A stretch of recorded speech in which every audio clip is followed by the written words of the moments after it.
Subscribe to my channel on YouTube, folks. It's Kirill here, and today, I have a story that will leave you breathless, something that truly happened and forever changed the lives of two people. Let me take you straight to the heart of the United States, where neon lights glimmer above crowded streets, and where a young girl named Emily found a simple piece of paper that would alter her future. This story is not about magic or special effects, but about real people, real struggles, and a single choice that proved how far compassion can go. Emily was huddled under a small awning near a downtown diner in Chicago. Rain hammered the pavement in steady sheets, washing away the stale scent of the city. She wore layers of tattered sweaters and carried a worn backpack, its zipper barely functioning anymore. Most days, Emily wandered from one spot to another, searching for shelter and scraps of food. She was only 15, but misfortune had aged her soul. Late one afternoon, she found herself peering at the faces of passers-by, hoping someone would toss a quarter her way or at least give her a kind smile. Loneliness had become her constant companion. Stray cats often congregated nearby, as Emily would share any morsel she managed to scavenge. She felt closer to them than she did to most people. In particular, one small calico cat had found a place in her heart. Though Emily had no roof to call her own, she frequently visited a local animal shelter to check on this calico, trusting it to remain safe there until she could stand on her own feet. On that drizzly evening, Emily spotted a small, shiny piece of plastic on the sidewalk, clearly not just any plastic. It had the refined gleam of a business card, the kind with embossed lettering. She picked it up, curiosity dancing in her eyes, and read the name, Scott Miller, President and CEO, Miller Tech Innovations. The name and the sleek design spoke of importance. Most homeless kids might have discarded it or sold it for a few pennies, but Emily couldn't shake a feeling that this was significant. She cradled the card delicately, as though it might shatter if she blinked too hard. Emily wiped the rain off its surface, revealing a phone number and an email address. Her mind raced with questions. Who was Scott Miller? Why had his card ended up in the gutter outside a cheap diner? And most importantly, could this card somehow be her ticket to stability? She glanced around, half expecting someone to storm back in search of it. Nobody seemed to care. She retreated to a nearby bench, though it was damp with rain. Cars whizzed by, sending sprays of water across the sidewalk, and pedestrians hunched their shoulders against the chill. Emily stared at the business card, her stomach knotted in anxiety. For a moment, she wondered if it would be right to keep it. Maybe she should find a way to return it to its owner. Deep down, she hoped there might be some reward for doing the right thing. She had almost nothing, so even a small gesture would mean the world. Yet, doubts plagued her mind. Millionaires like Scott Miller probably didn't care about homeless kids. The idea of calling him felt so foreign. The phone number might lead to a desk in a golden skyscraper, where no one would take her seriously. She slipped the card into a hidden pocket of her backpack and continued her night, never dreaming this single discovery was about to spin her life upside down. The next day was no less dreary. Emily awoke to a damp sleeping bag in a deserted alley off Michigan Avenue. A billboard loomed overhead, advertising a luxurious brand of watches that cost more than she could earn in a lifetime. She marveled at how different the world could look just a few blocks away, from bright city lights and affluent shoppers to her silent struggle. Her meager breakfast consisted of half a protein bar someone had tossed her way the night before. The business card felt heavy in her backpack, as if an entire destiny was strapped to her shoulders. With trembling resolve, Emily approached a community center that morning, a place where sometimes she could access a phone for a few minutes. She'd previously used it to set up job interviews. Though no one hired a 15-year-old without an address or a guardian's signature, the center's staff offered her a sympathetic glance as she stepped inside. She waited for her turn, tapping her foot nervously on the tile floor. Finally, she dialed the number from the business card. As it rang, her heart pounded. What would she even say? She dreaded the possibility of a hostile secretary or a disconnected line. The phone rang 3 times, 4 times, 5. She almost hung up in fear, but then a calm, well-modulated voice answered. Hello, this is Scott Miller. Emily's breath caught in her throat. Here he was, the man whose name was emblazoned on that card. Her mouth went dry. Hi, my name is Emily. I found your business card on the street. She paused, uncertain how to continue. Scott's voice softened with a note of curiosity. My business card? Where did you say you found it? Outside a diner on West Randolph Street. Emily replied quietly, adjusting her grip on the receiver. She cleared her throat. Well, I thought I should let you know. It looked important. I appreciate that, Scott responded. Thank you for calling. Could you tell me more about where you are right now? Emily hesitated. She wasn't sure if she wanted to reveal her current state, but something in Scott's tone sounded genuine, like he was more interested in her than she had expected. I'm at a community center. I just thought maybe you'd want it back. Scott paused a moment. In that fleeting silence, Emily envisioned a man in a tailored suit, seated in a plush office with wide windows overlooking the Chicago skyline. Yes, of course. Tell you what, I'm nearby. Perhaps we can meet at that diner? I'd like to thank you in person. And just like that, the wheels of destiny turned. Emily couldn't fathom the chain of events that was about to unfold. She gathered her meager belongings, trying to swallow the anxiety swirling in her gut. With the business card in hand, she stepped out into the bustling city, oblivious to how drastically her life would soon change. Emily made her way back to the diner, her heart thrumming with nervous anticipation. Every honking car and passing stranger seemed to amplify her worries. She wondered if Scott would take one look at her shabby clothes and decide she wasn't worth his time. The fear of rejection was a constant in her life, and it weighed heavily now. When she arrived, the bustle of the lunch crowd was in full swing. Servers balanced trays of coffee and burgers, weaving deftly between tables. The air smelled of fried potatoes and hot coffee. With no money to buy a meal, Emily lingered near the entrance. Minutes dragged on, and her chest tightened with each tick of the clock. She considered leaving and never looking back. Then the door swung open, and a tall, well-dressed man stepped in. His dark hair was impeccably styled, and his polished shoes suggested a level of wealth and status Emily had rarely even witnessed. He paused at the entrance, scanning the room with discerning eyes until his gaze landed on her. A soft, polite smile curved his lips. "Emily," he asked quietly, approaching. She swallowed and nodded, holding the card tightly. "Mr. Miller? Call me Scott," he corrected gently, glancing around for a more private corner. "Thank you for agreeing to meet me. Should we sit?" Anxiety fluttered in Emily's stomach. She followed him to a table in the corner, where a waitress swiftly dropped off a menu. Emily instinctively shrank in her seat, conscious of her worn-out clothes. Sensing her discomfort, Scott carefully slid the menu toward her. "You can order something if you like," he offered. "On me." Her cheeks warmed. She wasn't used to kindness. Maybe just some water," she said, reluctant to impose more than necessary. "Thank you, though."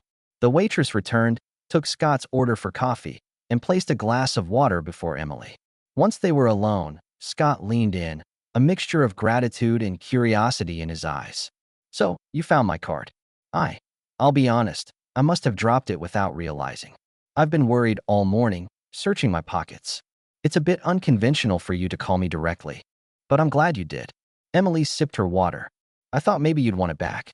I don't have much, so I know what it's like to lose something important." A flicker of empathy passed across Scott's face.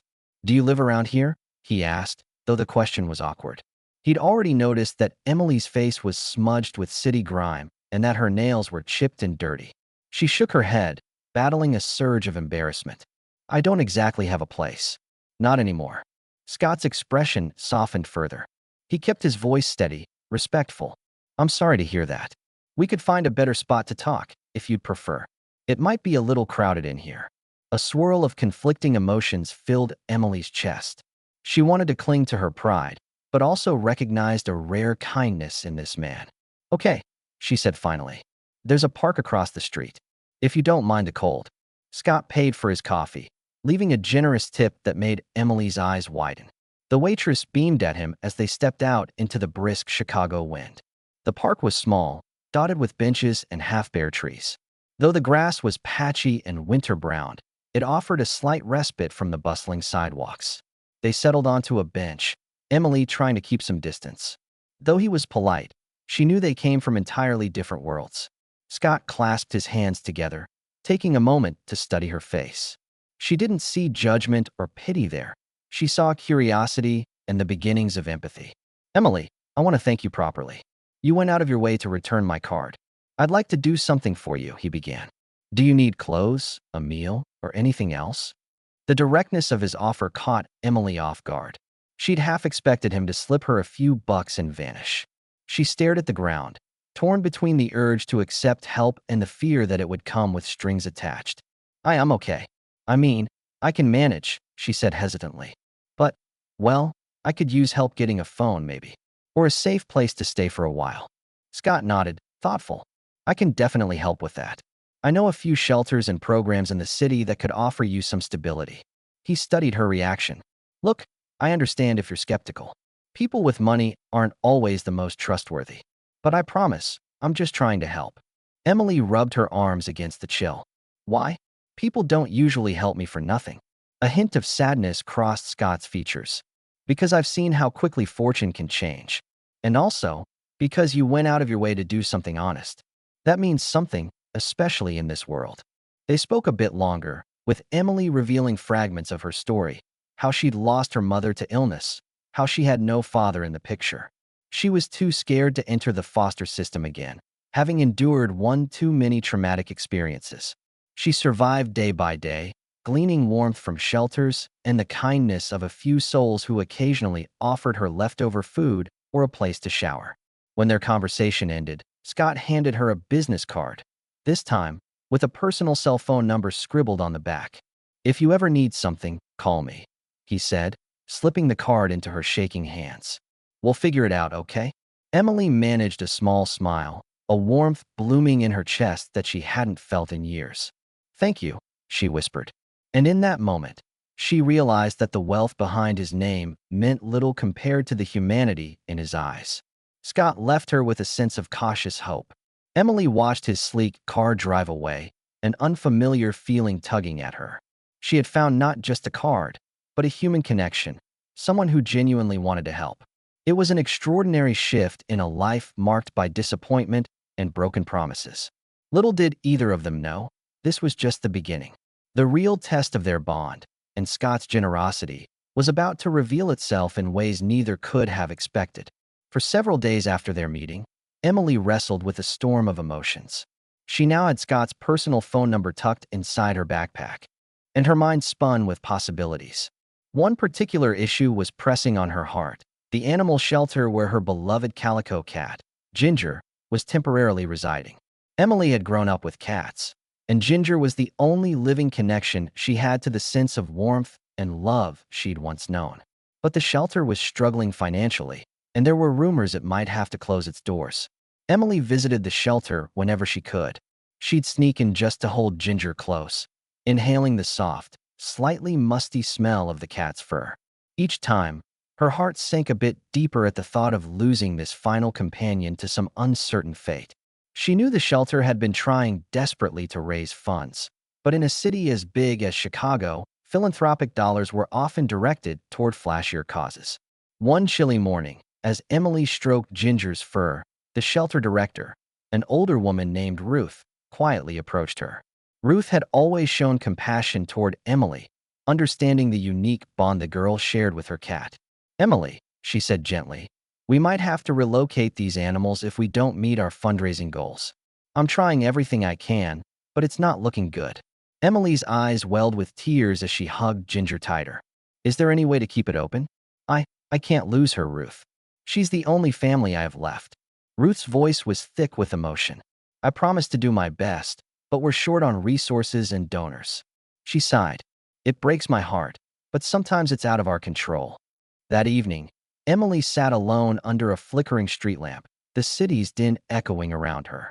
She huddled against the cold, her mind returning again and again to that small piece of cardstock, Scott's personal number. A sense of desperation pressed upon her. She'd never asked him for anything significant. But maybe, just maybe, he could help. Fear mingled with hope as she took out her phone card for the community center's payphone. She would have only a couple of minutes to talk. She had to choose her words carefully. The next day, Emily mustered her courage and made the call. It rang just once before Scott's familiar voice answered. Emily, he said, recognizing the number from her first call at the center. Are you all right? She exhaled a breath she didn't realize she was holding. I'm okay, but I need to ask you something. It's about a cat. Well, an animal shelter, actually. They're in trouble, and I. Slow down, Scott interjected kindly. Tell me what's going on. Emboldened by his calm tone, Emily explained the situation. She spoke of how the shelter was a haven not just for her cat, but for countless dogs, cats, and even the occasional injured bird. She described Ruth's dedication and how the staff stretched every penny to feed and care for the animals. "I don't know where else to turn," she finished, her voice catching. "I hate to beg, but could you help them somehow? Even if it's just a little donation to keep them afloat a bit longer?" There was a pause on the line. Emily's heart hammered. She could hear the faint sound of traffic or maybe an office environment on Scott's end. "Emily," he said finally, "I can't promise anything yet, but let me see what I can do. I'll ask some friends and colleagues who might be interested in supporting a local shelter. Maybe we can get a few sponsors together." Her shoulders sagged in relief, tears threatening to spill. "Thank you," she managed. "It means more to me than you know." "What's the shelter's name?" he asked, pen clearly in hand. "Safe Haven Animal Rescue, just off Fulton Street," Emily replied. "Let me know if you need any more details." "Safe Haven. Got it," Scott confirmed. "I'll be in touch soon. Take care of yourself, Emily." When the call ended, a new sense of hope ignited in Emily's chest. She had asked for help, an enormous step for someone who'd faced so much disappointment, and Scott had not turned her away. Underscore.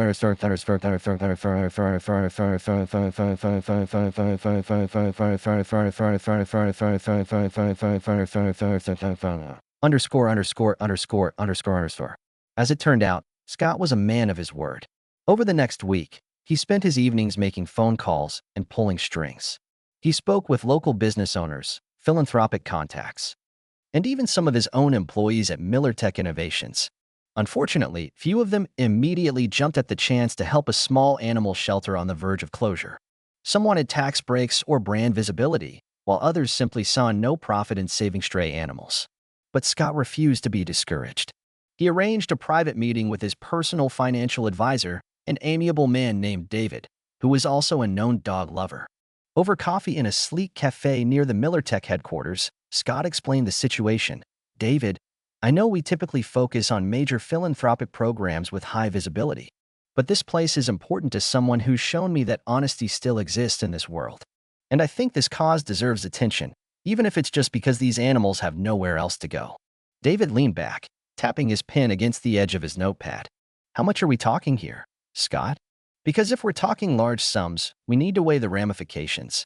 There's no direct return on investment, except maybe some good PR." Scott exhaled slowly. He'd heard this line of thinking countless times, but it felt colder now. "There's more to life than ROI, David.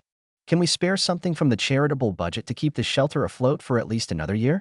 David nodded, a faint smile crossing his face. "You've always had a soft spot for the underdog, haven't you?" He scribbled a few notes. "Let's see what we can do. I'll crunch some numbers. We might need to partner with other sponsors or hold a small charity drive, but I'll work on it." Leaving the cafe, Scott felt cautiously optimistic. As he climbed into his car, he wondered if he was letting emotions cloud his business sense. But then he pictured Emily's wide, vulnerable eyes and the courage it took for her to ask for help. He reminded himself that compassion shouldn't always need a profit motive. A few days later, he called Emily with an update. She answered, breathless with anticipation. "We're making progress," he said. "My advisor and I have a plan to provide the shelter with an immediate grant so they can stabilize their operations.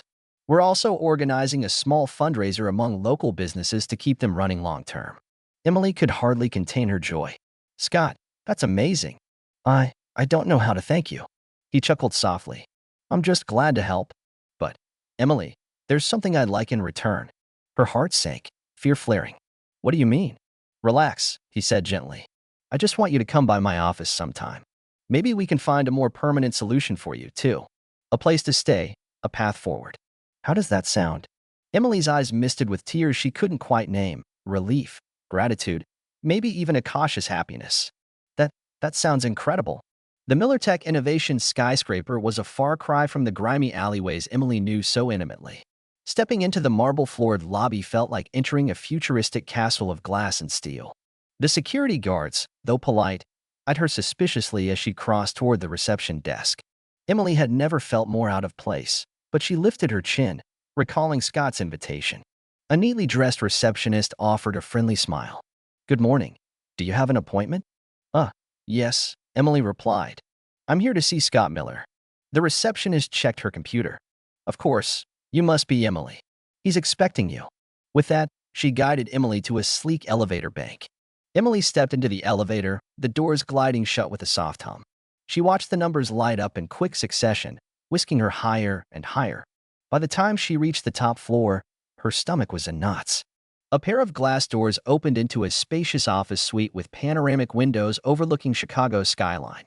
Modern furniture and abstract art pieces decorated the waiting area, a silent testament to the wealth and influence housed within. Scott soon emerged from an adjoining conference room, wearing a professional but warm expression. "Emily, glad you could make it. Come on in." He led her to a corner office bathed in sunlight.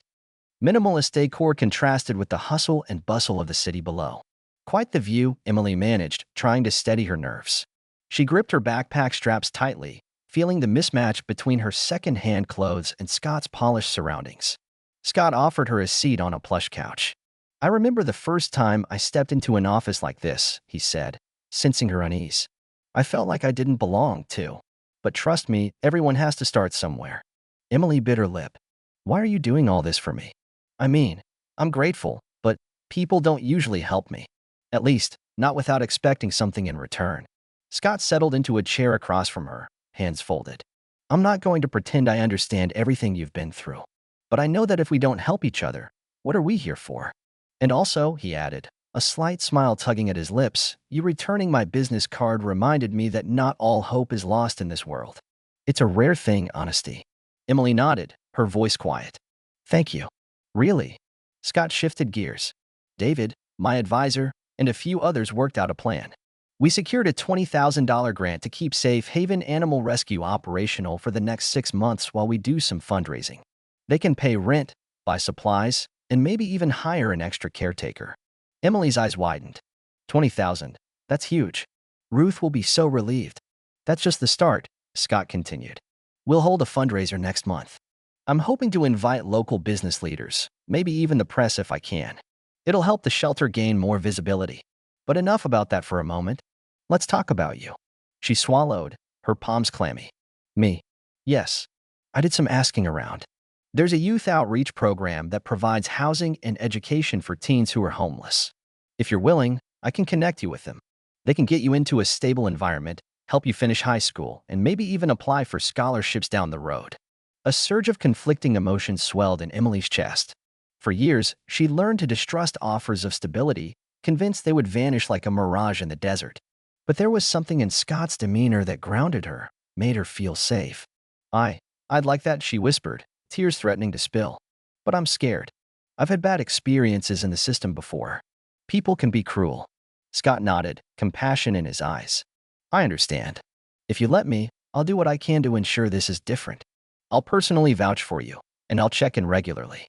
Before they could continue, the office door swung open and enstrode a woman with sharp features and a brisk gait. Her tailored suit spoke of professionalism and authority. Emily recognized her from news articles she'd occasionally glimpsed, one of Miller Tech's top executives, Deborah Langley. "Scott, I need to discuss the new marketing strategy with you before the board meeting," Deborah said, barely glancing at Emily. In a moment, Scott answered coolly, motioning for Deborah to give them some space. Deborah's gaze flickered to Emily, her eyes narrowing in disapproval. She pulled Scott aside, but her hushed voice was still audible. "This is a corporate environment, Scott. We can't just have random teenagers wandering around. It's bad optics." Anger flared in Emily's gut. She lowered her head, feeling the weight of shame she thought she had buried. She prepared to leave when Scott turned back to her. "Emily, wait in the lounge area for just a minute, okay?" His voice was gentle. Nodding, she slipped out quietly. As the door closed, Deborah's voice rose in irritation. "Are you out of your mind, bringing a homeless child into the office? The board members won't appreciate this. We have a brand to maintain." Scott's calm tenor responded. "Deborah, I appreciate your concern. But this is my company, and one of our values is to help where we can. I won't have you or anyone else question my decisions on who I choose to help." Huddled by the lounge window, Emily listened, her heart pounding. She wondered if her presence might jeopardize Scott's standing among his colleagues. After a tense few minutes, Deborah exited, shooting Emily a brief, icy look before striding off. Scott emerged from the office, running a hand through his hair. "I'm sorry about that," he said. "Business can be complicated. Don't let it get to you." She forced a small smile. "It's okay. I'm used to it. But Scott saw the hurt in her eyes. You shouldn't have to be, he said quietly, placing a reassuring hand on her shoulder. Let's get you set up with that outreach program. We'll make sure you have a place to sleep and a path forward. As they made their way back to the elevator, Emily couldn't help feeling as though she'd stepped into a new reality, one where perhaps the generosity of a single person could change her life forever. Yet, the unease lingered, a shadow of her old fears. She dreaded that Deborah might sabotage everything, or that the world would once again prove too harsh and unyielding for her fragile hopes. The following month passed in a blur of new experiences for Emily. She enrolled in the youth outreach program, though she kept a cautious distance from most of the other teens. Trust was a muscle she hadn't fully developed. Still, she had a small, safe room to sleep in, access to meals, and caring staff who helped her register for classes. Every day felt simultaneously surreal and wonderful. She also visited Safe Haven Animal Rescue regularly. She found Ruth in far better spirits, buoyed by the grant Scott had secured. The shelter was slowly but surely stabilizing. They'd hired an extra caretaker, expanded their capacity, and even replaced some old equipment. Best of all, Ginger was safe and well-fed. Emily would cradle the cat in her arms, whispering promises that she'd one day have a real home for them both. Meanwhile, Scott threw himself into organizing the fundraiser. He decided to host it at a downtown event space, inviting local media, potential donors, and some of his influential friends. Deborah was less than enthusiastic, but Scott had effectively overruled her objections. This was a personal project, and he was determined to see it through. On the night of the event, a gentle snowfall blanketed the city. The venue, an elegant hall with high ceilings and sparkling chandeliers, buzzed with conversation. Tables were adorned with photos of animals from the shelter, and donation boxes stood prominently at each corner. A small stage at the front displayed a large sign reading supporting Safe Haven Animal Rescue. Emily stood near the entrance, feeling more than a little out of place. She wore a borrowed dress from the outreach program's clothing bank, and though it wasn't designer, it made her feel almost normal. Her hair was neatly brushed, and the staff had helped her apply light makeup. She looked like any other 15-year-old girl attending a special event, but the vulnerability in her eyes still lingered. Scott spotted her and excused himself from a conversation with a wealthy restaurateur. "Emily, I'm so glad you could make it. How are you feeling?" She offered a timid smile. "Nervous, but excited too." He nodded, placing a hand gently on her shoulder. "Tonight's about showing people what a difference they can make. I'm hoping we can gather enough donations not only to keep the shelter running, but to improve it further." People milled around, examining photos of adorable animals, sipping drinks, and sampling catered hors d'oeuvres. Ruth had arrived, too, wearing a simple but elegant blouse. She beamed with gratitude when she saw Emily, pulling her into a heartfelt hug. "My dear, look at this place. All these people coming together for the shelter. It's more than I ever dreamed." Emily felt tears prick her eyes. "It's thanks to you and Scott, and everyone who cares about these animals." Before long, Scott took the stage. A hush fell over the crowd. He cleared his throat, looking uncharacteristically nervous. "Ladies and gentlemen, thank you for being here tonight. Safe Haven Animal Rescue is a small shelter with a big heart. They've taken in countless animals who would otherwise have nowhere to go. And they've done so on a shoestring budget, powered by the dedication of people like Ruth." He gestured toward her in the audience, and a soft round of applause followed. He continued, "But I want to talk about something else, the power of a single honest act. Not long ago, a young woman found my business card. She could have sold it or thrown it away, but she chose to return it, and that choice changed everything for me, for her, and, I hope, for this shelter." His eyes flickered to Emily, and she blushed under the spotlight.